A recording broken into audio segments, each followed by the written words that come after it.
welcome back everybody to Mario 2. We are going to play Mario 2. We're going to hopefully beat Mario 2 without much trouble. I died. Great start to the level, Christopher. I'm not gonna do that voice the whole time. That makes you sad, I'm sorry. But I'm gonna die a bunch. I've got excess lives to play with. And only this world and the next. That sounded more hardcore than it actually meant to be. I mean, I only have 2 more worlds left in this game.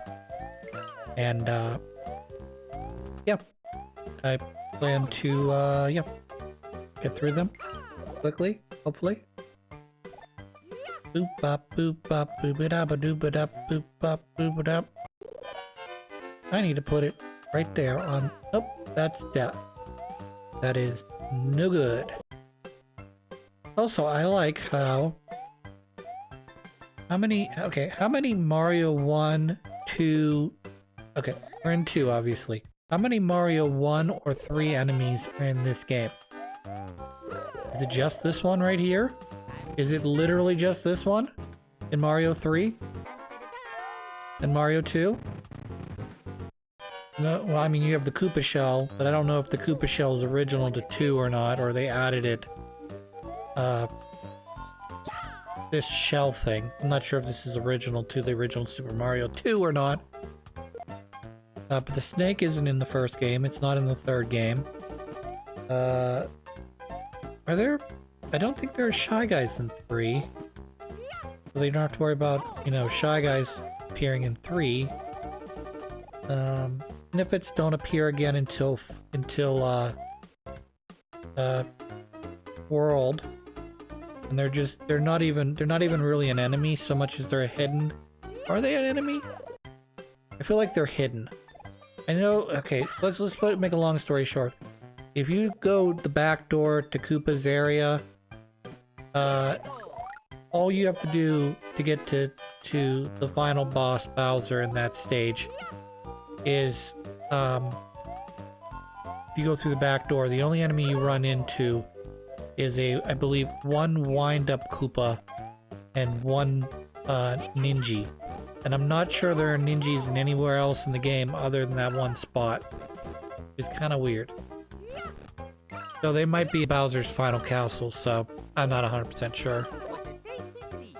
They don't really appear in a lot of games, is sort of what I'm trying to get at.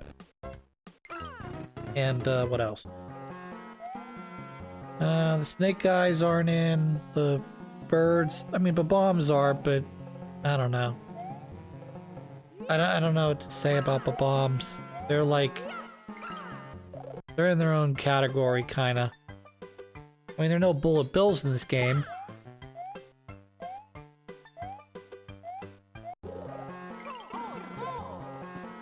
I mean, literally, it might just be the cactus guy. And, that was dumb. Okay, that wasn't dumb anymore. Whatever. What I was trying to get at. There's very few enemies. I probably mentioned this in an earlier episode, but very few enemies carry over from Mario 2. Shy Guys, yes. No, you get ninjas, you know, ninjas kind of appear just randomly, and then, oh hey, you want to play as a ninja in fucking Mario Golf for the Switch? Yeah, go ahead. Kind of weird. Character that's I think people are more familiar with would be a Wiggler. Even though Wigglers don't come in until Mario World. Hard to believe. Also, why did they stop numbering the Mario games? That's my question.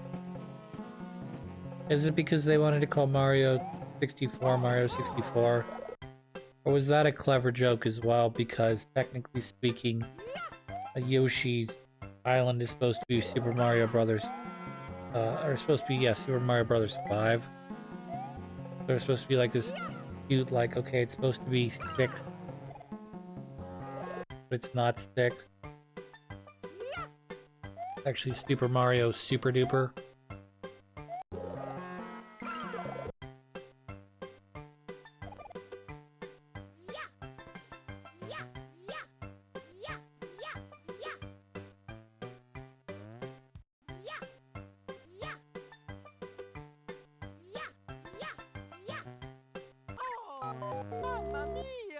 know what the worst thing you can do is?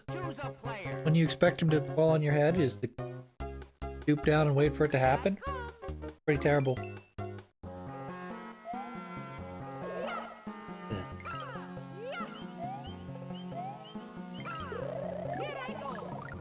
Yes, I intended to do it.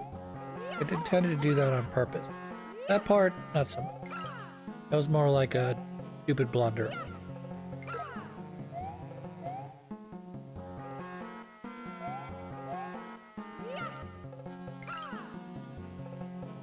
I can't remember which one's which now. Oh, wait. No, I did remember which one was which. Never mind. I still need parts. I'm gonna have to be careful. Otherwise I will die. Like that. But you want to dig not straight down. You want to dig down like steps. Or, better case, you dig down 2 or 3 times, and then you go to the next one.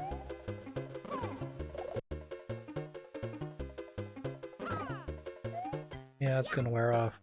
That's okay. I didn't gain any hearts by doing it. Fine, it's fine, it's fine, it's fine. Do. Yes, the mask doesn't hurt you unless you are picking up the key. There are other games that have keys, like Super Mario World. But there are no masks in that game. You pick up the key, you don't worry about it. The more difficult part is that you have to tote the key sometimes halfway across the map. It's not always easy to do. As soon as you drop it, it falls in a pit. You gotta redo the whole level. Also, if I were a mask man and I dropped the key, I would still kill the Mario that picked up the key, or I would take the key back. I'm ready for this time. Did you expect that to happen? I know I didn't. Did you know you can't duck underneath the fire? I didn't know that. Fine. Fine. Fine. Fine. Fine. It's fine. It's fine. I died. I sighed.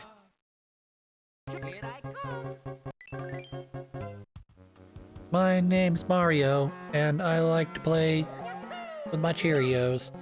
Not really. You want to guess where the mushroom is? Did you guess it's here? You're wrong. It's not here. Wrongo. Wrong.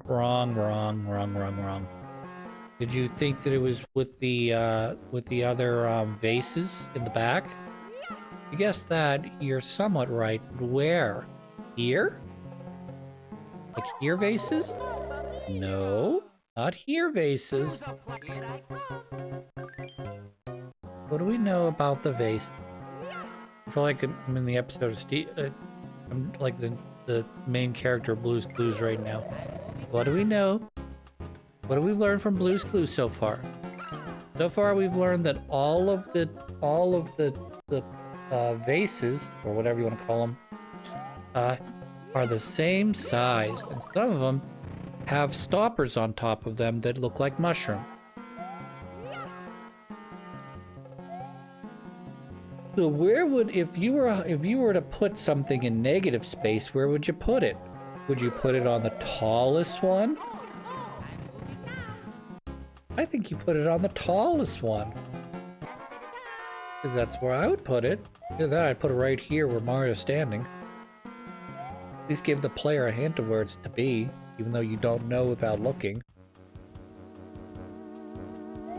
I'm ready for you this time.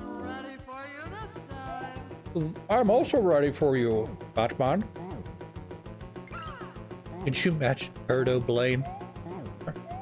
I'm ready for you this time, Mario. You don't understand. We're going to play a little game. I'm going to shoot fireballs out of my mouth, and you're just going to jump over them. If I was a different color, Birdo, I may also throw eggs, which you could use to kill me with. But not in this version. Choose a player. Here I come. will take you on my hands and I'll break your back over my knee.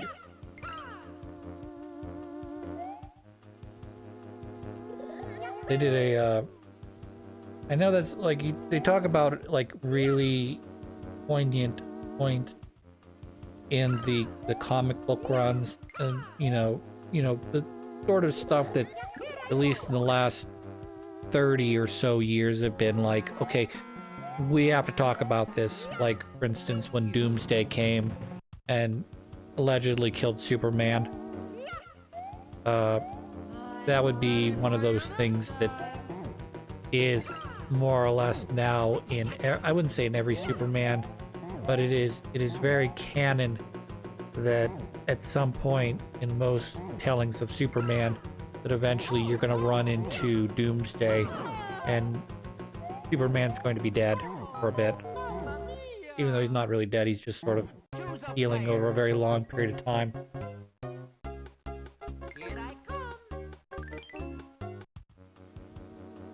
Another one is, and this is a relative, if I'm not mistaken, it's a relatively recent thing, is Bane breaking Batman's back.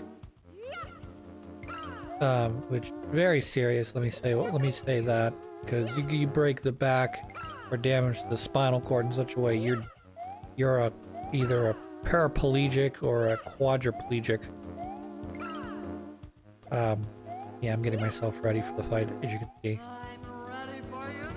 I'm ready for you this time, Batman.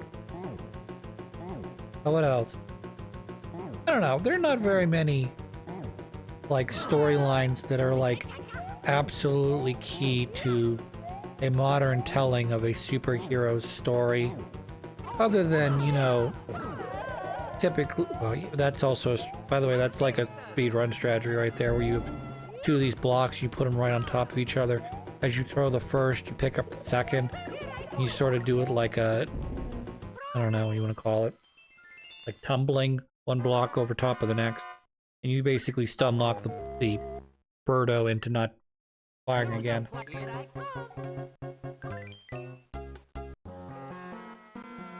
What I was trying to say earlier about there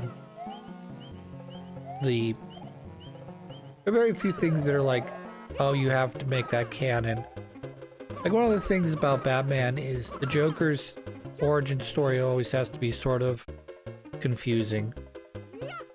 Like, you're not really supposed to truly understand where did Joker come from. It's just that he's supposed to be essentially the antithesis of Batman, where in some variations, he's like a gangster who had an accident. You know, in other versions, he's, you know, a crazy man who had a bad upbringing or whatever. But, you know, his main gimmick is to try to break Batman, I guess.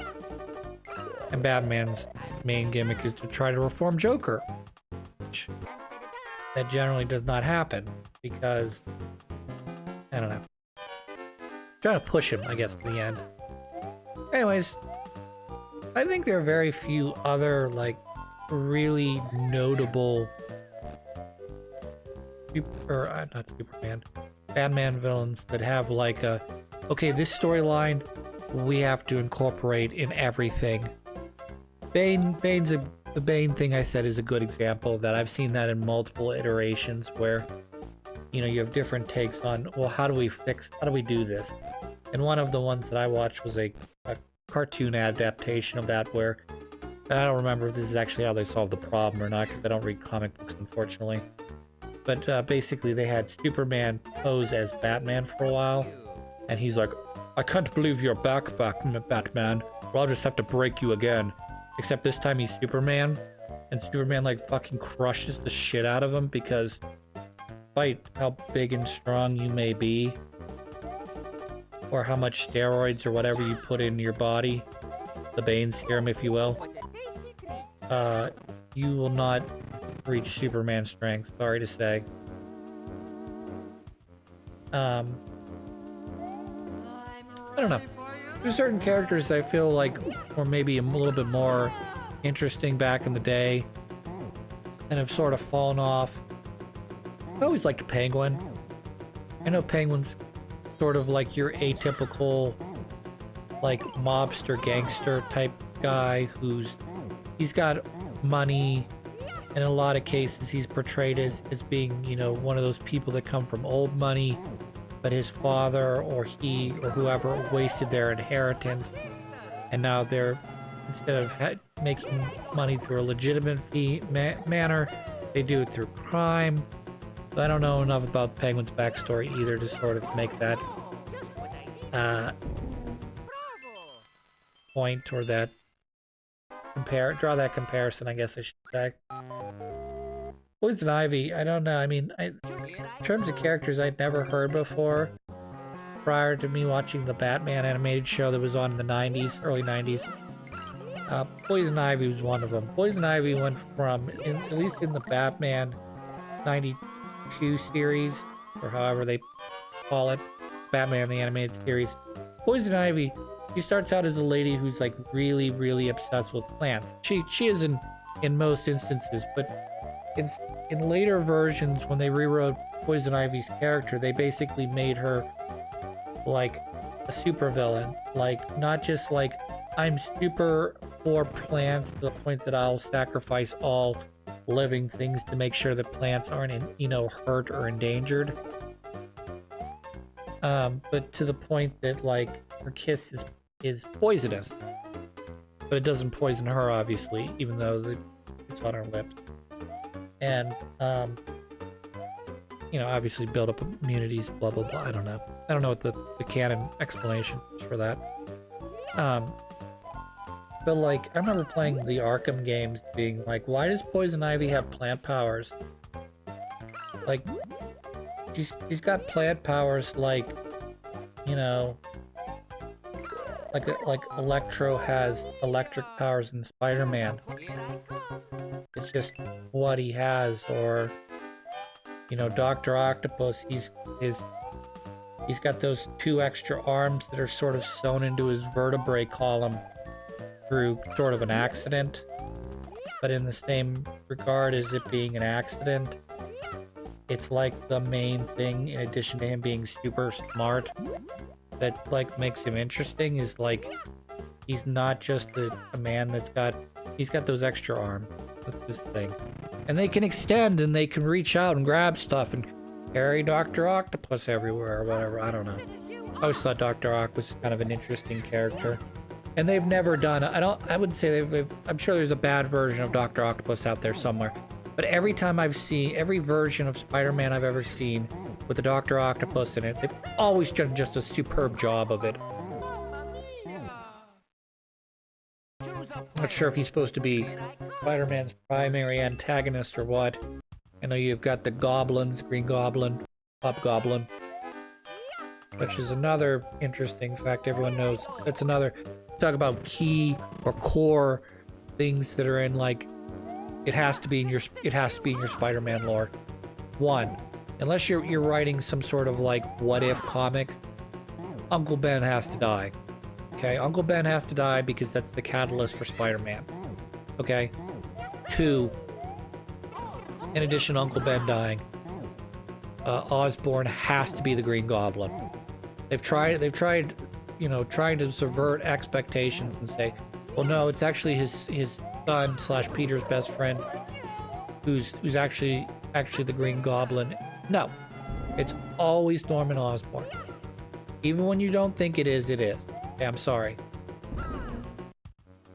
All right, we've reached the abyss of this world, which surprisingly is not different than any boss we fought before. It's just Mauser again. We don't fight in this version. You don't fight Triclyde a second time, but you fight Mauser a second time.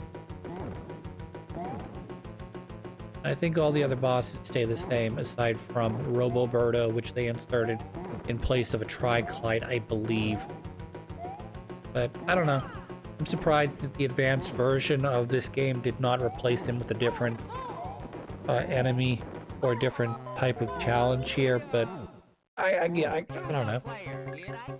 I don't know. The only reason why I question is because you got rid of the other Triclyde fight, so why wouldn't you get rid of this second Mauser fight? Or why would you not add,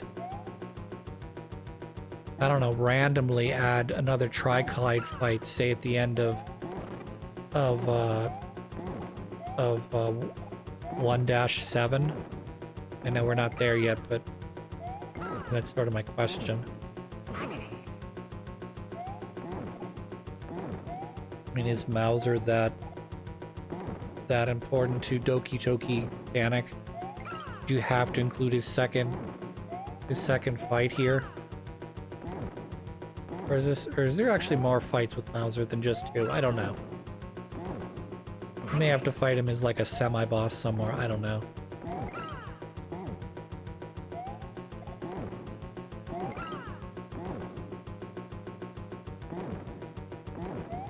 I'll throw you some babs. I do like his stupid...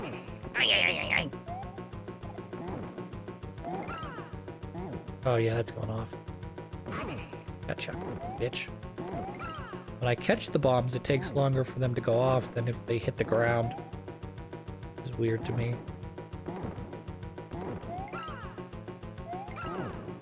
If I catch... No way! I know there are a ton of Mario bosses that never come back, but I'm surprised he's never, ever been in anything else. Anywho, till next time, have a good one.